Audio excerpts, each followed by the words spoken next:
So the title of this video might sound a little bit extreme, right? Like reduce, don't invade. But I think this is an idea that it's very important to hold in your mind and really sort of think of it strictly. You really, really do not want to invade unless it's one of your only options left. So you should always be thinking about reducing your opponent first and invading as a last resort. Hence, reduce, don't invade.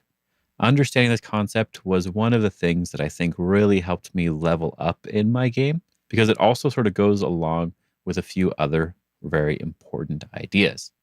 So let's get into it and let's see what I really mean when I say this. I just have a very simple position here on the board.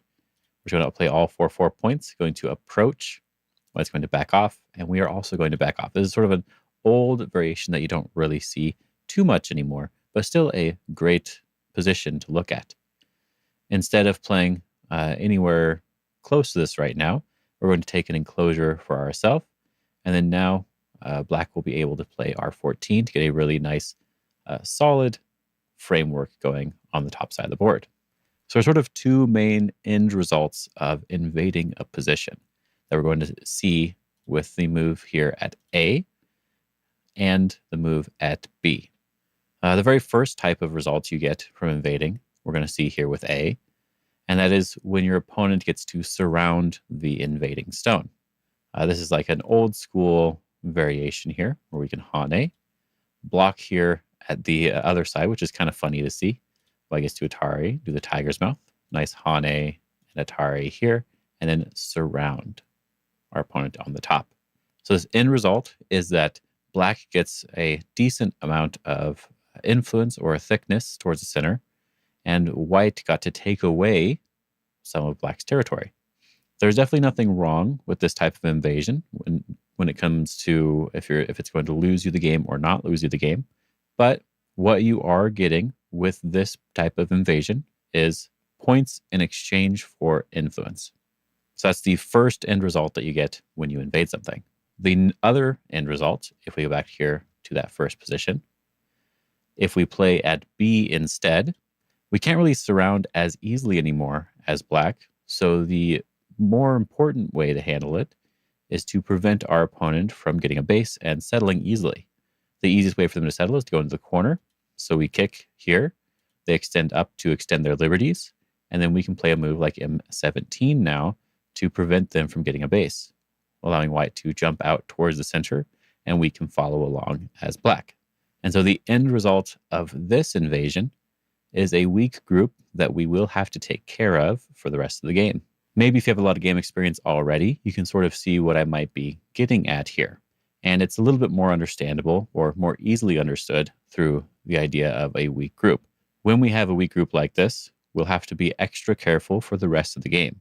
We're not going to be able to do a bunch of invasions, a bunch of attacks, a bunch of severe fighting if we always have to come back and worry about our weak group. This doesn't mean that this is a bad variation for white. What this does mean is that it might be easier for black to find the next move because black always has a target that they can aim for. That's also true when we consider the influence variation. With this influence, it becomes a little bit easier for black to fight in other places on the board because they'll always have a place that they can run to or a place that they can push their opponent towards. Because often you want to push your opponent towards your strength because it makes it harder for them to make eyes, to make a strong position themselves.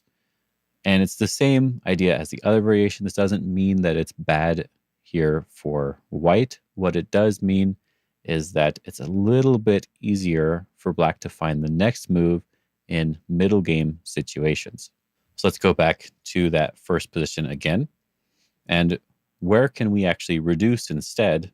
And what are the results that we get from reducing? So in this case, we play around 1. That's the reduction for the move at A. And then the other option we have here is a move at 2. A shoulder hit is often a really nice way to reduce a position. Now we can check out what the move at 1 gets us. If we play here, the most common move, I don't want to look at different moves, but I want to look at the most simple and common move, is to just back off and keep the stones connected here. To simplify it, make it really easy to see what white is getting.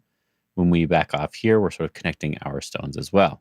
In this case, Black is going to get to keep the territory here. We did not disrupt that, but they're not getting a large amount more than they were going to get.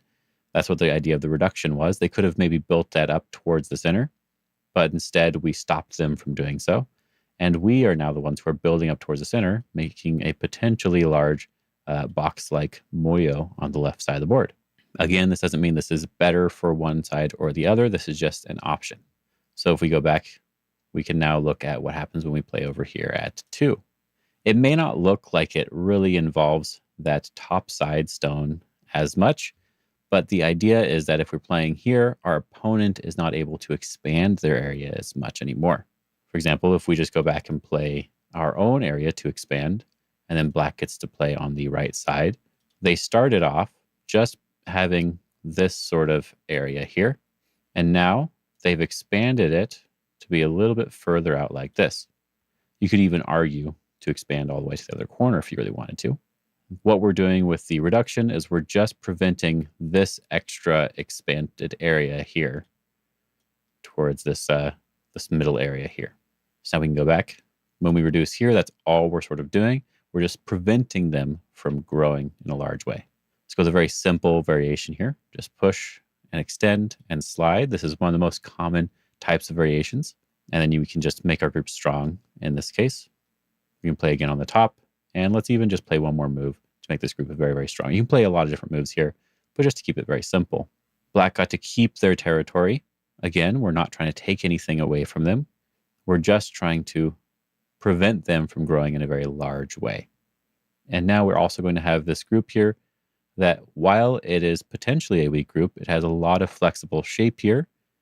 What I like to call three-dimensional shape because it's moving in 2 different directions. It's moving out this way and it's moving out this way, which means that we're able to potentially start surrounding some eye shape here in the center. A very nice and strong position. So one of the main benefits of these sort of reduction moves, like we see here and with this one, let me get rid of this for a second, is that while the invasions gave our opponents the influence or gave our opponents some sort of target to go after, they no longer have those types of targets and they no longer have that influence, which, in my opinion, makes the game a lot easier to play. Reductions are often a more safe and stable way to play versus invading. Now, these have been more direct invasions and direct reductions, but I also like to think of this idea as a little bit earlier on in the game. Earlier, even though it's still pretty early in the game right now, if we actually just go back a couple moves to before I played this enclosure in the bottom left, we can actually see the idea behind the reduction was to prevent our opponent from growing in a very large way. And so allowing them to get this enclosure now gives us the opportunity to do these invasions and reductions that we just looked at. But what if we actually prevent them from just getting that enclosure? This is very common. When your opponent has an extension from one of their sides and they don't have an enclosure, you often want to get rid of the enclosure. And what this is doing is actually reducing the potential that your opponent was trying to build. So I'm not just thinking of this idea of reducing my opponent from just finished sort of framework positions where you only have the option to invade or reduce, but also from opening positions where we're trying to prevent like large frameworks from being formed. So let's actually go back again here, and let's look at what happens when we're fighting sort of against a moyo as a nice example here. So I'm going to invade the 3-3 point and give white a nice potential wall here. And something that I think is very useful to do, and I think a lot of people should be doing, is actually taking an extension here. This is a very nice way to simplify the game, especially if you don't know all the different variations involved with the 3-3 Joseki. Taking this extension is sort of just like making a base for your wall here. Just like we saw with the other position, we don't want to allow them to get that enclosure. So we want to try to start reducing them. So approaching right here is going to reduce this from potentially being a very large box-like moyo. And if they still want to keep growing, a move I very much suggest is the attach on top. This is actually a really nice move if you already have the extension here at D10. Let's go with a very simple variation where we hane and do this diagonal move. This is sort of the modern move to play. one of the modern moves to play here. White often blocks in the corner, and now we can technically play away here. We also want to be thinking of a way to reduce our opponent. We don't want to let them easily keep building everything. If we play away now, they can extend along the top, and if we push here to make it so they can't just block our corner and Sente, then now they've again built this very large box like moyo. So if we actually go back here, we're again going to want to try to reduce or prevent our opponent from getting something. So Atari here and extend in the corner is a very common way to do that right now. People play it very early in the game, even before this. Now, if white still wants to build in a large way, a nice good move here is this knight's move. Instead of blocking towards the corner, we're just slowly trying to make the center more appealing again. And again, instead of trying to jump in to invade, even though it's still entirely possible, right? You could invade here because we always have the possibility of connecting back up. And this is something that you can do. Instead of doing that, I want to think of this as reducing again. I don't want to necessarily just play from the outside like this, like an obvious reduction type move, but the idea of reducing the whole potential. And so I'm going to go back over here to G5. We're pushing, yes, we're pushing from behind, but we're pushing here to prevent them from expanding. Right, again, if we play like a knight's move, they can now turn and expand in a very large way. So we're going to be reducing again by pushing here. If we Hane, there is a cut here that I think you're supposed to play. There's a nice little variation, but to keep it simple, we're going to extend back one more time to get more liberties on these stones, then Hane, and we're just going to play this simpler variation here. It's black's move, and we could jump in now if we really wanted to. I think even the invasion technically still works, but let's play it even more simple. Take our own area and allow white to block this off. So the reason why I wanted to sort of use this as an example is because often I find that the people who are invading the most are thinking more about their opponent's territory than they are about their own territory. And so let's see what we actually get here as white and as black.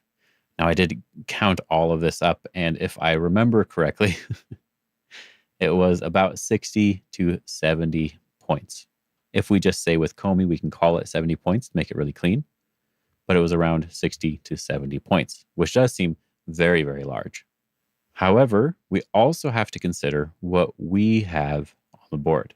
We have about 10 points in the upper left. This other corner is likely to be around 10 points. I like to count corners around that much. First of all, it's easy math, a 10 instead of like an 8 or a 9. If they invade or do something, we're likely to have a couple points on the side instead of in the corner. And if they approach, we're likely to have that in the corner. So we can say 20 points, likely 20 points. And then this one already has an enclosure, so we can call that 10 points as well. So it's about 30 points compared to the 60 or 70. But now we also have this very large area here.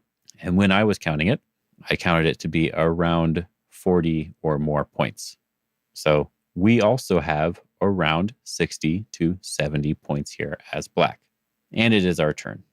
But I want to show this as an example because even if you don't sit there and take away all of your opponent's points and you just let them have something, which is really important, it's okay if your opponent has points. You also might have enough points to win as well. No one's made any obvious or big mistake in this game, which means no one should be behind. It actually should be an even game. It's supposed to be an even game unless someone makes a big mistake. Very, very important thing to realize as well. This is the other way that I'm thinking about reduction. It's not just about the direct reducing moves, the literal move type, I guess I should say. It's more about the idea of preventing your opponent from growing in a large way. And as you see, even with this, we're just pushing from behind. We're not even trying to do anything severe to the left side. The game is still even. The game is still winnable by both sides.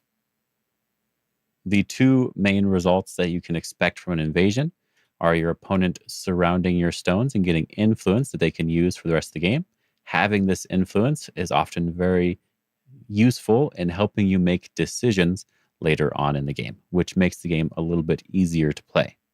And your other type of result when you invade is a weak group of some sort. And having a weak group on the board gives your opponent a target that they can aim for, which makes, again, the game slightly easier to play for your opponent. Neither of these things are necessarily bad or wrong, but my focus when playing a game is simplifying it to the best of my ability, and simplifying it means not having weak groups and having a balance of strength and territory throughout the board. So if you focus on reduction instead, you are the one that gets the outside strength often.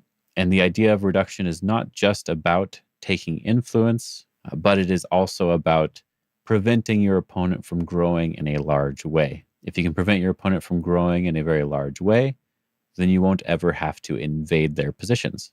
And you'll often keep the game balanced in terms of points. And then the last thing was it's not just about literal invasion or reduction type moves. It's also about the idea of making sure they can't grow from the very beginning of the game. Like playing this approach move now is preventing them from ever having a nice box-like moyo formation on the top side of the board. I hope this information is useful. I hope you really consider this in your games. And I also hope you enjoyed this. Now have a good day and have fun.